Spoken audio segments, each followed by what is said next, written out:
My guest Daniela Chacon Arias is the Executive Director of TANDEM Foundation. She is an expert in the implementation of urban public policies with a focus on gender and citizen participation. She has served as Vice Mayor of Quito and City Councilor as well. She has implemented programs to promote walking and cycling as sustainable and inclusive forms of transportation and has led several participatory projects to recover public spaces. She created and implemented Quito's program to report cases of sexual harassment in the city's public transportation system and co-founded the Women in Motion initiative, a Latin American network to promote women leadership in transport and sustainable mobility. She is a member of the Leadership Council of Placemaking. In this episode, we talked about her areas of expertise, her political journey, and her public service work through her own organization. Assalamu alaikum and hello everyone. I am Asban Sari, the founder of the organization Peacemakers Pakistani, and I am bringing you the stories of placemakers, artists, and professionals from around the globe about how they created an impact and made change happen. You are listening to the Making It Happen show. Thank you for joining in. Enjoy the episode.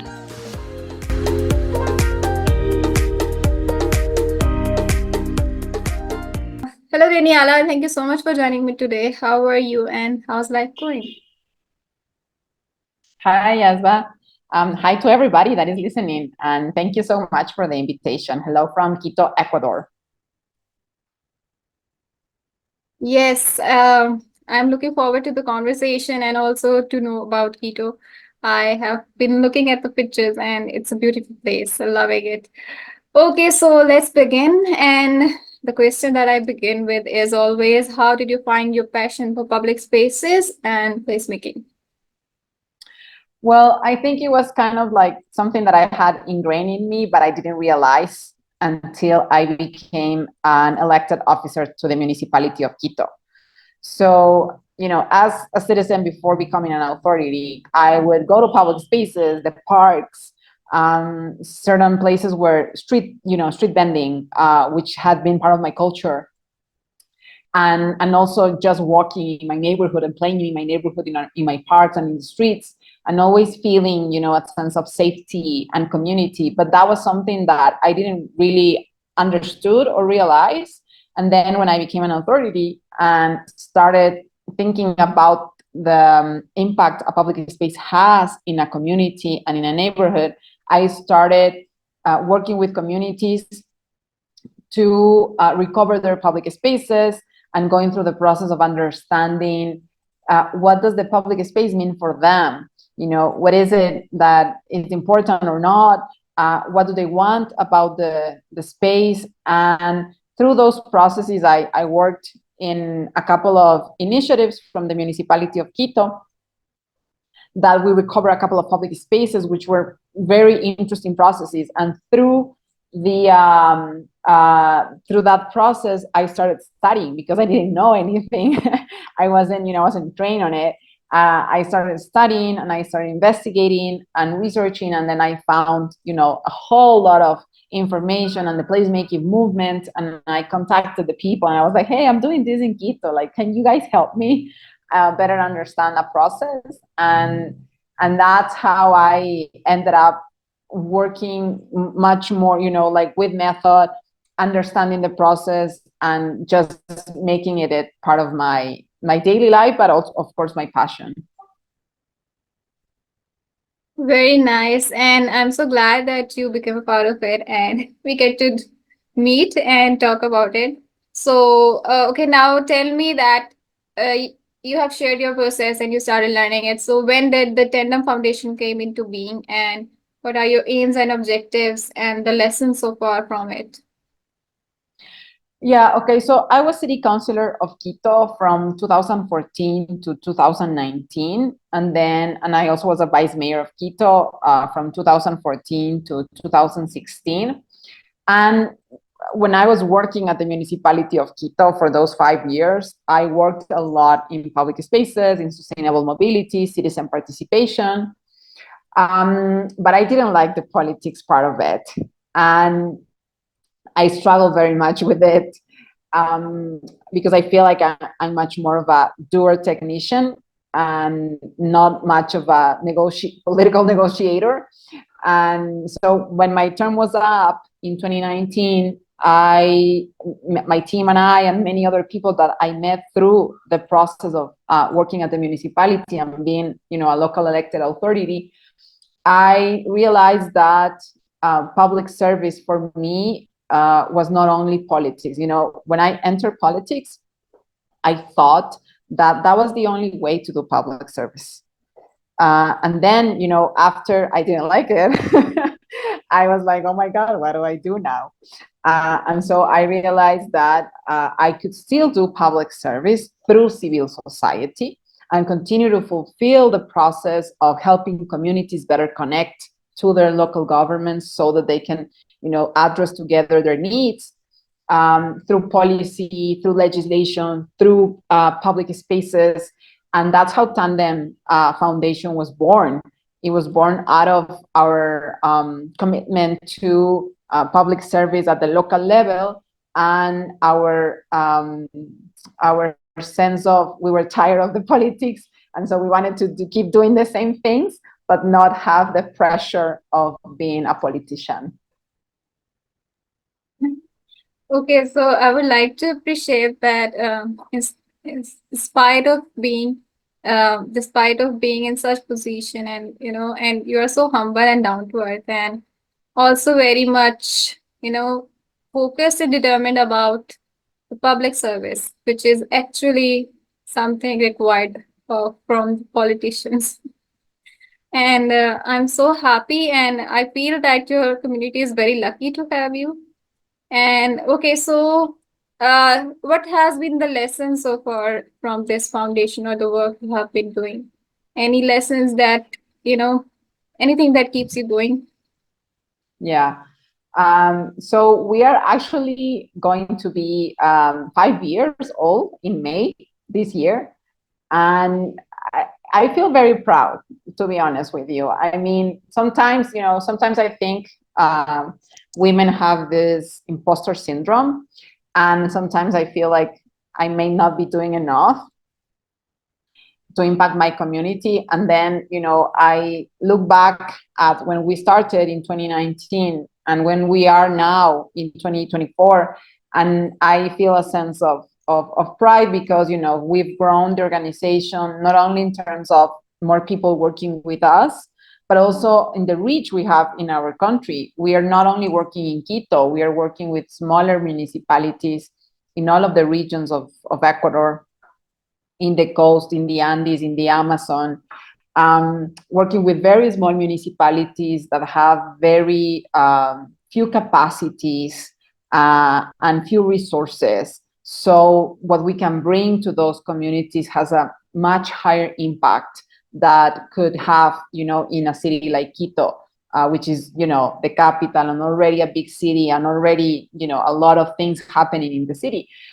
So I think for us, some of the lessons learned have been focusing much more on smaller municipalities, smaller communities that don't have the access to resources, understanding very well what is it that the community really needs. So one of the things that we have included in our approach is always using research, qualitative, quantitative, so that we can really understand, because we're coming from outside. We're not part of those communities. And we really need to understand the communities and find the people that are their champions, their leaders, so that we can work together with them and leave capacities installed, so that when we leave the place, the process has already been rich enough that people are already trained or have the knowledge or have the tools to continue to impact their community, working together, civil society organizations, citizens, municipalities, private sector, trying to, bring people together to understand that if they work together, things can be much more effective and have a higher impact. And so for us has been really learn, understand, be humble about what the communities can teach us, and also use that to other communities that we're working. And little by little, we have moved also to work in the bigger cities. We're still working mainly in the smaller cities, but now since we have a little bit more of, kind of like experience and buy-in in the community, since our methods are, shown to be effective, we are growing our impact and working also in bigger cities, but we will always maintain our identity, which is very important to us. That's super. That's super awesome. I don't know whether it's a word or not, but I love it because the points you have mentioned, it's actually the core element of how we should be doing placemaking, or should be creating communities. And I have been focusing on this year to learn more and more about it, about the community engagement processes and how to ensure the participation of all people. So I would like to know more about it. Like, how do you ensure the participation of all age groups in your participatory community projects? Because it's quite crucial sometimes to involve all the people. And what should we keep in mind? Because I think I'm much younger than you, so I have to learn from seniors like you. No, thank you for the senior. Oh my God. I felt old. In a complimentary. Yeah. So I think the first thing for us is to understand the context. And one of the things which it might be true for Pakistan as well, because I think this is true for the whole world, there's a lot of distrust of governments in general. And people just don't want to participate, because they don't feel like the participation process is going to bring anything to them. And they feel, like cheated. And so what we always try to do through our method is to create trust. First, trust, focusing on trust. And you trust something when the process is clear enough, is transparent enough, and you establish the expectations from the beginning. What are you going to achieve with the process? So that people know what they are getting into, and they understand what they're going to obtain out of it. But because not always you're going to obtain what you want, but it might be something that you don't necessarily want, but it's something that impacts the community. And so we establish a method to create the trust. But then before that, we work with the municipalities to map the people that they're working with, but then we also do our own mapping. The one thing that I would say to you, Asba, is that it is very important that the community that you enter to has a little bit of organization. Because if it's not organized, you cannot create that for them. And that's a lesson learned for us. If there's no organization, at least a minimum, a community leader, a neighborhood, a civil society organization that is doing something, there's always something out there. But since there has been a lot of problems in our democracies, many people, they're not organized, and they might think they want to, but they don't really want. And so first advice that I would say is do not go and try to create organized groups, because that doesn't work. Find the organized groups and see how much you can expand the organized groups through interviewing the community and understanding where are the people that are organized, because sometimes they're not visible, publicly visible, or they're not necessarily well known. But when you do an adequate research in the community and you start interviewing people, you understand that there might be a group of young people that are working with culture and arts, but they're just, they gather with themselves together and they don't necessarily doing public activities, but they are a group that, if correctly engaged, could be, very effective in creating community and participating. So the mapping and, taking time because sometimes when we have these projects, and depending on how you are financed and all those things, because we are financed by donors, grant seeking, international cooperation. Sometimes those organizations try to impose times for the projects, and we always include like a good amount of time of diagnosing, mapping, taking the time you need to really understand how the community is organized. And then you can find, how to engage the different people so that you can have a diverse participation. It is very difficult to achieve. Sometimes we cannot do it. I mean, you have to be honest with you. Sometimes it is the local leaders of always. It is the people in, like very adult, because they have time, and because they are already, they're not working, so they have time. But what we usually do to try to kind of close the gaps of participation, first, for example, when we're working with women, we always provide caring services for the people they care, whether it's children or disabled or adult people, because women usually don't participate because they are on their caring responsibilities. So if you provide games for the kids and somebody that is going to take care of them while they are in the meeting, that makes a huge difference in how many women are participating because they're taking care of their children. Then when we want to attract youth, what we do is we do dynamics that are, we don't do like meetings, like, assembly, because that's very boring. And so we try to create, like more interactive and playful activities with methodology that will, take the participation and take the things that you need to transform a place or to advocate for a change in the community or whatever is the objective that you have with the participation process. And then sometimes for us, it's separate at the beginning. We work specifically with youth, specifically with women, specifically with the elderly, the men. And then we see the possibilities of bringing everybody together, also through methodology in case there's conflicts or something like that.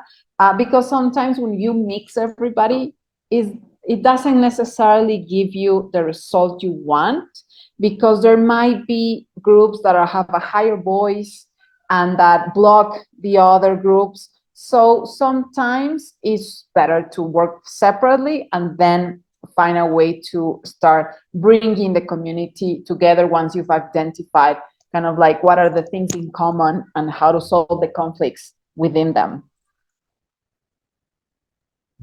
Thank you, Daniela. It was very helpful, and I have, taken points. And yes, I'll work through it. And if I'm stuck somewhere, I'll get back to you. Okay. Yeah. Thank you. And it was actually very helpful for all the community experts or community leaders who are uh, trying to engage their communities. So thank you so much for sharing your wisdom and your methodology. Okay, so now I want to know that you have served as Vice Mayor of Quito. So what inspired you to take sustainable transportation as an approach for contributions during your service? Would you like to share that? Yeah, sure. It was personal experience, to be honest with you. When I was planning my campaign to run for city councilor, because in Quito, in Ecuador in general, vice mayors are appointed from the people that have been elected as city councilors. So I was elected as a city councilor, and then I was appointed to be vice mayor. And then, so I was planning my campaign to be city councilor. I wasn't really planning on being vice mayor. That became, a reality after once we won. They were like, "Oh, would you like to be the vice mayor?" And I was like, "Oh, yeah, that sounds great." I didn't really know exactly what that meant at that point.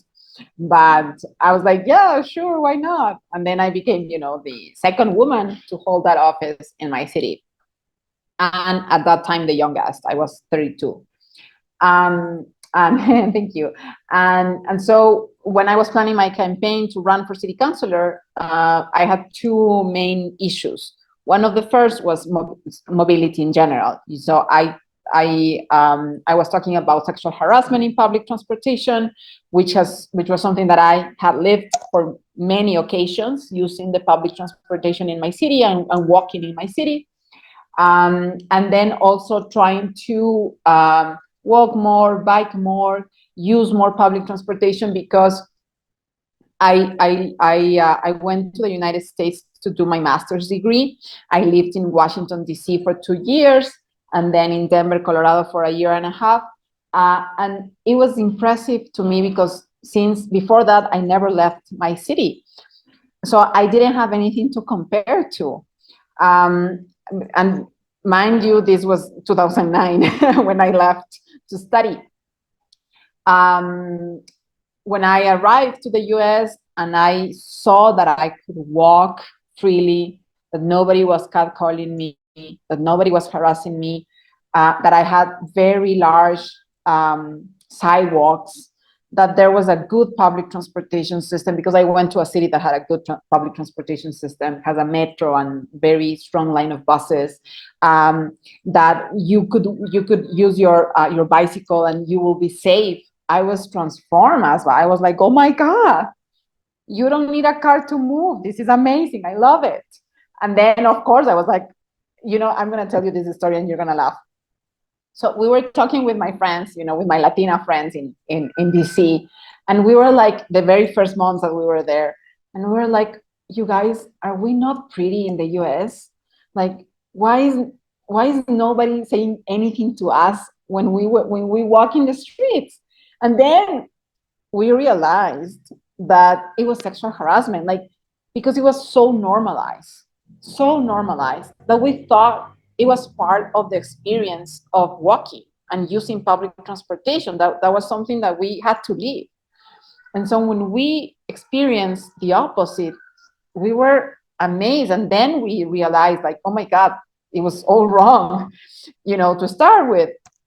And so when I came back to my country and I ran for office, I ran on those platforms. And so when I won, I worked to promote those platforms. Those were my main platforms, and citizen participation, because I became the president for the Legislative Committee of Citizen Participation. And then I was the vice president of the Legislative Committee on Mobility. And so I was able to implement, and I feel very proud of this, I was able to implement the first sexual harassment system to respond to claims of sexual harassment in public transportation, which is a system that continues to be in place in the city, even after changes, political changes and all those things. And then also I created the legal framework in Quito to promote sustainable mobility, and which is also still being used. So yeah, that was the good part of being in politics.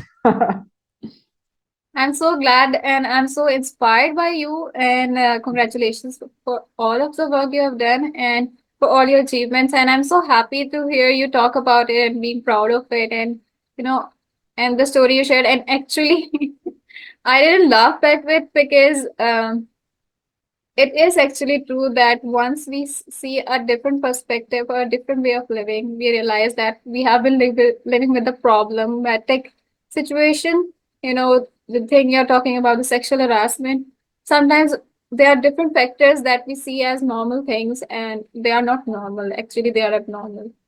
So, after this journey, uh, would you say a few words on how do you think that we can put a case forward for the women's safety and leadership in a society which is men dominant? That's a very difficult question.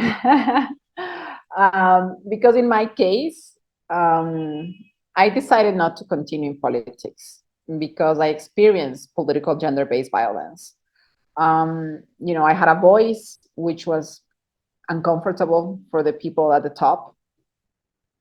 And, they try to silence me. And that's why I only was vice mayor for 2 years. And I decided to not be vice mayor anymore because that came out as at a very high cost, which was not having a voice, just saying yes to whatever the mayor was proposing, which was I was opposed to many of the things he was proposing. And then I also found like corrupt practices that I wasn't, I didn't, it's not me. And so I started living kind of like a nightmare, in terms of starting to hate what I was doing because I was so secluded, I wasn't really free, and I wasn't able to promote all of the things that I wanted to promote. And so I decided to quit politics after my term. I didn't run for re-election, or I didn't run for mayor, which was something that some people were like kind of like promoting, you should run for mayor. And I don't discard that maybe in the future I might run for mayor of my city and become, who knows, the first women mayor in Quito. We'll see. This is not my goal right now. But I do think that whether in politics or in civil society, where I am now, academia, private sector, whatever, we need to be part of the decision-making process, because we bring our voice, which is completely different, because we are bringing our experience, which is completely different from others. So, for example, when I was promoting the system to present the claims on sexual harassment issues in the sexual harassment cases in the public transportation system of Quito, it was amazing, because this was 2014, and transportation sector is very masculine, and so we were at the decision-making table. Was the mayor and the public transportation system and the engineers and the technicians, and all of them were men. And I was the only woman in the table. And I was there because I was vice mayor. And I was like, talking to myself, because they were all talking about what we need to do to change the public transportation system, because it was in such a bad, place. And they were all talking about, we need to buy more buses, and we need to better the operations, and, all of these things that of course you have to do because it's part of the system. They were not talking about the people. They were not talking about the experiences of the people. And I was, talking to myself like, Daniela, you're the vice mayor, just, own it. And then I was like, raising my hand and be like, all of these things that you're saying are very important. And of course we have to do them, but we get harassed in the public transportation system. And I told them one of my worst experiences, which I had already processed and I was okay to tell. And so I was very graphic with my experience because I wanted them to be uncomfortable. And then I made them uncomfortable sharing my experience. And they were like, okay, let's do something about it. Because of course, I was there. It could have been another woman, of course, because I'm sure she also was living the same experience as I was. But that, the importance of us being present there in those spaces brings our voices, our experiences, which are unique. And then they can be part of the policy process and the responses that we need so that we can reduce the violence and close the inequality gap. Yes, and you're so courageous, and the way you were sharing it, I am so inspired by that as well. And the courage of taking stand for having your voice and not giving it up, and that sort of leadership is very needed. And this is exactly what I was looking for in what we need to inspire the women about the leadership and their voice in that can break change actually. Because as we start talking about things and about what is normal and what is not normal, only then a change can be there, right? Yeah, exactly, because many of the practices that are discriminatory to us and that are violent to us have been thought of normal, and they're not. And so if we're not there to say they're not normal, then there's things are not going to change. And then the other thing that I would say, that I would add, is that our own experiences are different from other women. Yes. And we do need to recognize our own privilege. And I do recognize my privilege in my country. You know, I was born in the capital. I come from a middle class family. I had private education. I was able to do a master's in the United States. You know, these are things that are not common for the women in my country and in my city. So it's important to really bring the voices of all of those women. You know, like, what is the experience of an indigenous woman? What is the experience of an Afro-Ecuadorian woman? What is the experience of, you know, a young woman in the urban periphery? And so that all those experiences combined are your voice as a woman in that table. Because, you know, what's really interesting, and I have seen men almost never bring the experiences of other men, which are also diverse, to the table. But we do. We usually do. So I think that's kind of like something that we need to garner, you know, and push for.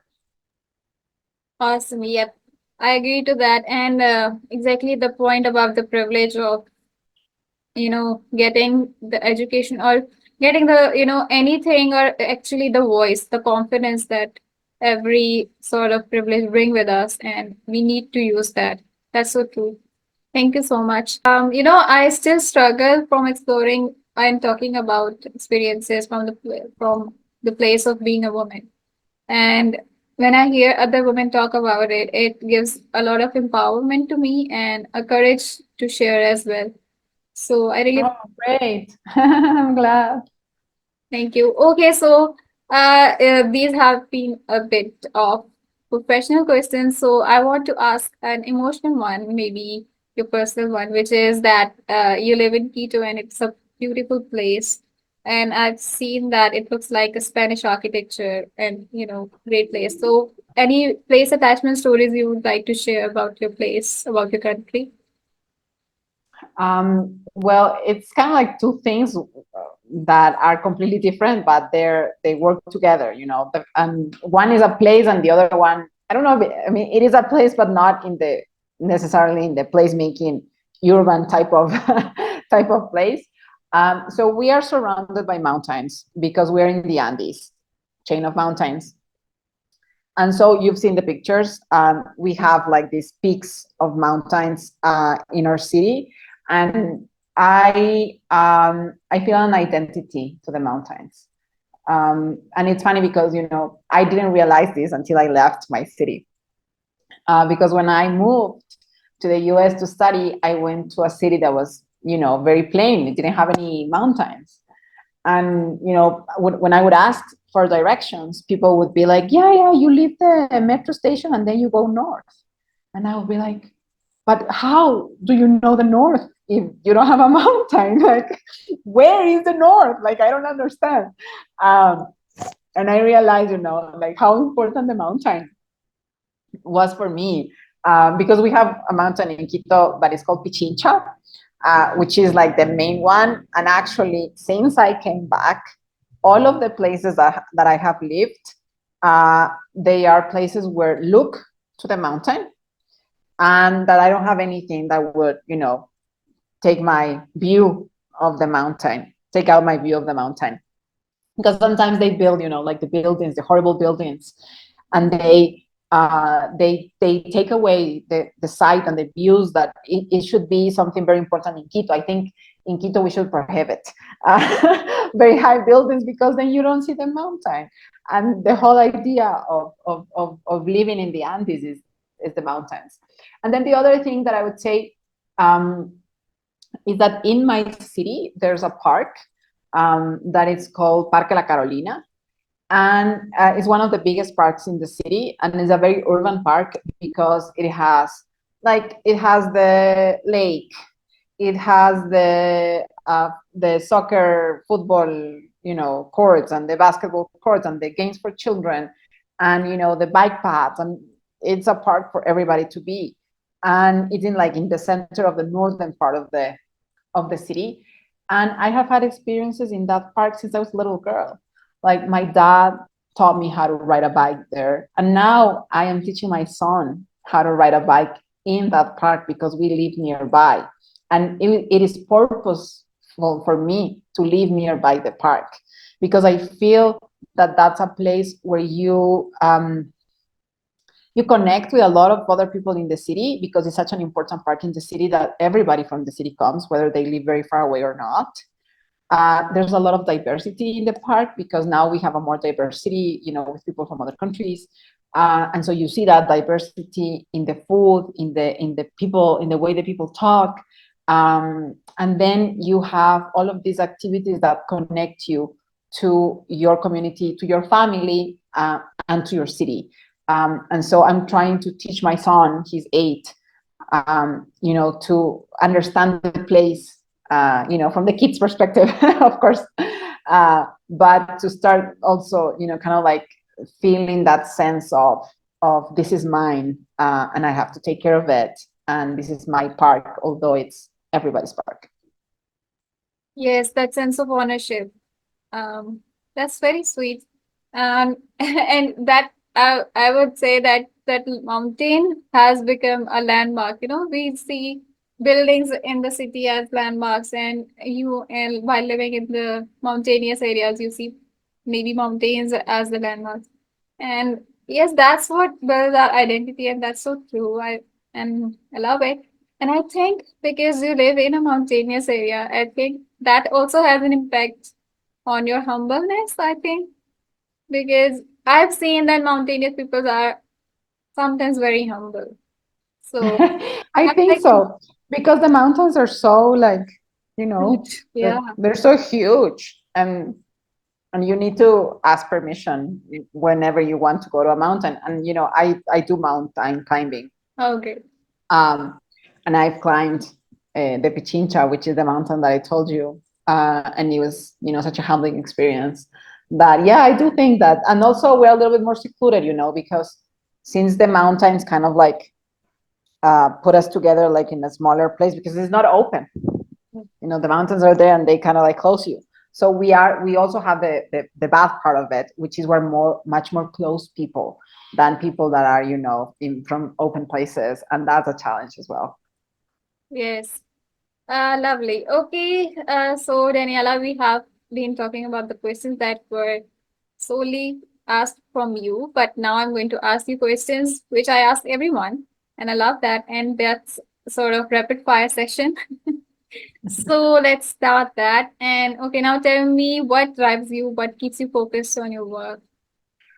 That's a very difficult question, because I do think that the things that drive me have changed through my own process and my own learning and the way that I've matured as well. I told you that before I thought politics was, my sense, my objective. And then I realized that no, it's actually public service, and that there's various avenues to do public service. And I found TANDEM. And now I feel like a sense of responsibility because we are 8 people now. And I feel like, those 8 people depend on whether or not I am able to lead adequately the foundation. And so I have a different, now I am an employer, which I've never been before. And that changes a lot of things. And then I became a mother recently. I am a mother via adoption. And so I became a mother a year ago, a year and 3 months ago. I'm very new at being a mother. And that has changed my life, like in such a huge way. And I understand the importance of wanting to be a mother, and now I see many things through the lens of my boy, and I have changed my perspective on many things. So right now, what drives me is my boy, my family, and the possibility of impacting communities through my entrepreneurship, my foundation, which is become also my kind of like my sense of how I am contributing to my community. Right. Your authenticity is what was vibing with me from the start.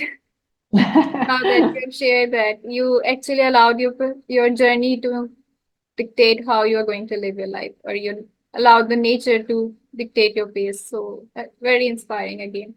Okay, would you like to share any proud moment of your work life, any achievement that you would like to share? Well, when I became vice mayor and city councilor, that was kind of like a proud moment for me. Um, it was also when I was able to implement the sexual harassment system. I feel very proud of that, to be honest with you. I feel sad that things have changed and that the system is not the same and that I'm not there anymore to really, shape it. Sometimes, I have my regrets, of course, on those things. I also have regrets on things that I could have done when I was an authority that I wasn't able to achieve. But in general, I feel proud of my how do I say this in English? Of what I gave to my community when I was, a leader in the community and elected authority. The legislation on sustainable mobility, which is still being used, and it's part of what activists are using to continue the process to push for more sustainable mobility in Quito, also makes me feel very proud. But I think that what makes me more proud, to be honest with you, is that at a time where I didn't know what path to take so that I will lose myself, I was brave enough. It took me time because I didn't realize, but I was brave enough to say no, you know, to say, no, I don't want to be vice mayor just for the sake of the title because it sounds really nice and it gives me power, which didn't give me any power. It just gave me headaches, and I was sick, and and so I feel very proud that I was able to say no, that I was able to publicly denounce a corruption case and say, I don't want to be part of this administration. I just want to be a city councilor, and that's what I'm going to focus on. But I don't want to be part of this. And it was very difficult. Um, but I survived. And then I would say that the other proud moment is when I left office and I was like lost. I was like, because as I told you, I thought politics was my way of living. And I was like, what am I going to do now? Like, what is my life? Am I going to be a lawyer? Because, I'm a lawyer by training. And I was like, oh, I don't like to be a lawyer. That's not going to make me happy. And I took my time, it was not long. I had the possibility of taking time, of course. And then I was like, okay, I'm going to start a foundation.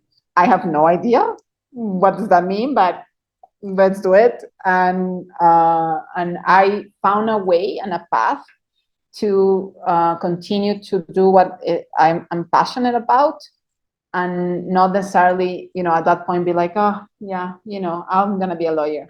I'm gonna be a political consultant, which a lot of people were like, oh, you should be a political consultant. And I was like, no, how am I going to impact the community if I'm a political consultant? And so, I think I was brave, and I was like, okay, let's do this if it works. And it's been 5 years and it works. Awesome. And I would say that I'm proud of you too. And I'm also grateful to you for inspiring me and hopefully other people as well. So thank you so much. And Thank you. any hardest moment of your work life that you would like to share, any lessons from it? I think I've already shared. I think they're like connected. I think I would say that the other proud moment that I had in like my personal life, I think it was the way we handled with my husband our infertility issues, and how difficult it was for us to be a family, and that we wanted to be a family. Because that was also the thing. Because at a point we were like, do we want to be a family? Do I want to lose my freedom and independence to be a mom? Because that's what happens. It's amazing, but you have to be very conscious about this, because it's no longer about you, it's about them. And I think we handled it very well, and it didn't affect our relationship, and we were able to go through the adoption process. And I think, because this is the person that I am, I cannot be quiet when something happens that I think is, unfair. And so when we were through the adoption process, we started facing a lot of bureaucracy. And at a point, we were left kind of like with no options. And I was like, is this my journey to be a mother? Like, is the bureaucracy going to prevent me from being a mother after all that I have lived? And so what I did, I wrote public, kind of like an op-ed in a digital media about the problems that we were facing with the bureaucrats in the adoption system. And I tagged the minister, and he responded, because my post became viral. And he responded, and he was like, oh my God, this cannot be happening. Let's meet and let's change this. And we met. And so I gathered, like many experiences from people that were trying to adopt, because since it became viral, a lot of people started writing to me.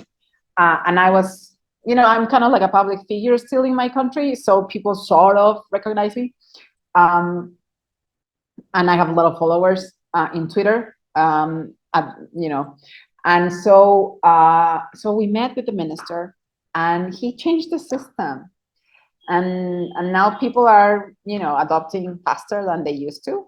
And so that's something that I'm very proud of.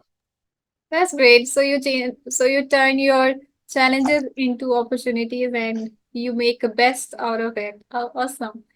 Okay, do you have any quote that you love to keep in mind, or any mantra that you keep in mind?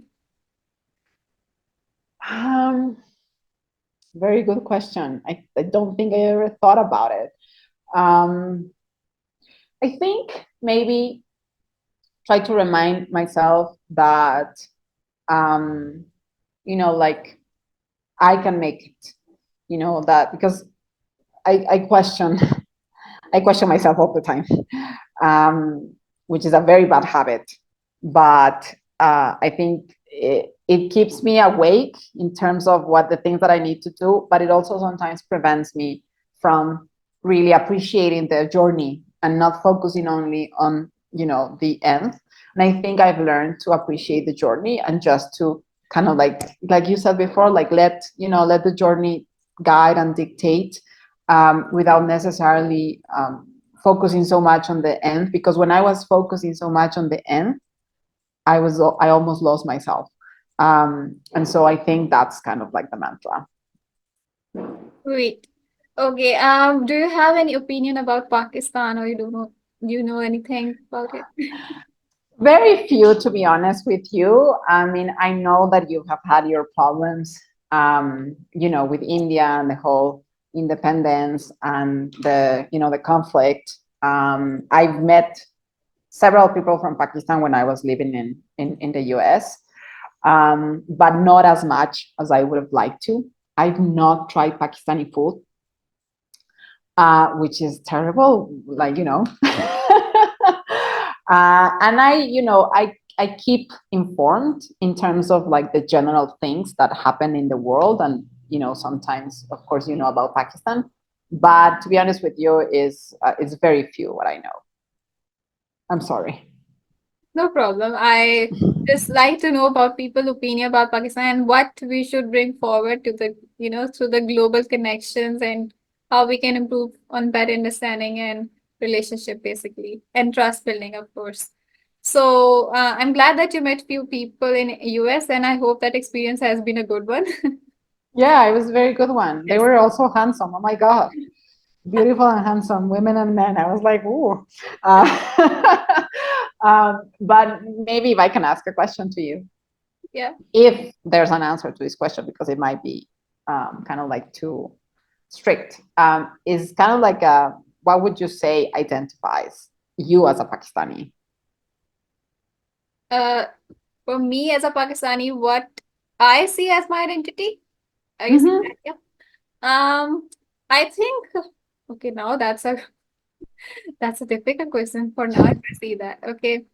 Well, it's very personal to my core, but I would say that I love it when people identify that or people say that Pakistani people are very very good at hosting people, are very warm-hearted, and of course, I love it when people say that they feel the instant connection with us because we are open-hearted as well, warm-hearted and open-hearted. So I love that core thing about us, and also I love being identified as a Muslim woman who is creating or inspiring change while being true to her spirit and her social connectedness. And yes, I also say that we have seen and we have lived through the challenges in our country because of the social connectedness of our people. Because I do see that we people are very connected.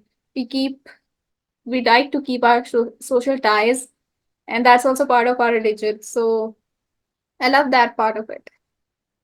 Well, that's great. I've learned about Pakistan today. Thank you. That's amazing. Thank you. And I would love to, serve you Pakistani food someday. And I would love to see your reaction to that. You're gonna show me what? I'm sorry. I missed I would that like last part. you to taste the Pakistani food someday. And I would like Ah, to see your yeah. reaction. That'll be great. Yeah. Okay. So lastly, I would like to ask that is there any advice that you would like to give to the professionals or young ones joining in? Um, well, I'm 42 now. I'm not that old, but it's been years now, and I think I've been willing to learn from my own journey and my own experience. I think that's very important. Be willing to learn, uh, be willing to change path if you need to. Just make sure that path is true to you.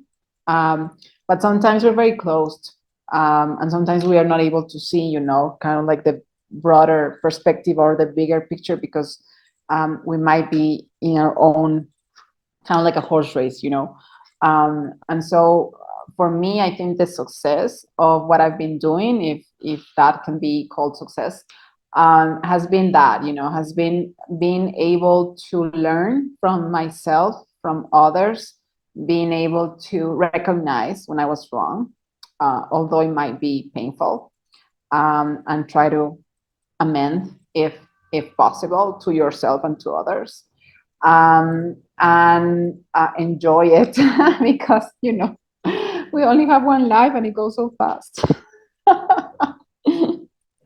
Thank you so much, Daniela. It was such a lovely and meaningful conversation and actually authentic and vulnerable one as well. I love that part, and it's a something that I see that it's a very feminine trait, we Yes, I are agree with different you. characters, yeah. So I love I think so. that. I love seeing that. Thank you so much for your time, and it was lovely meeting you, and I'll keep in touch in the future as well. Yes, please let me know about what you're doing. Yeah, I'll be happy to provide any help if I can, of course, if it's helpful. definitely. Thank you so much, and take care. We'll see you soon. Bye bye. Take care. Bye.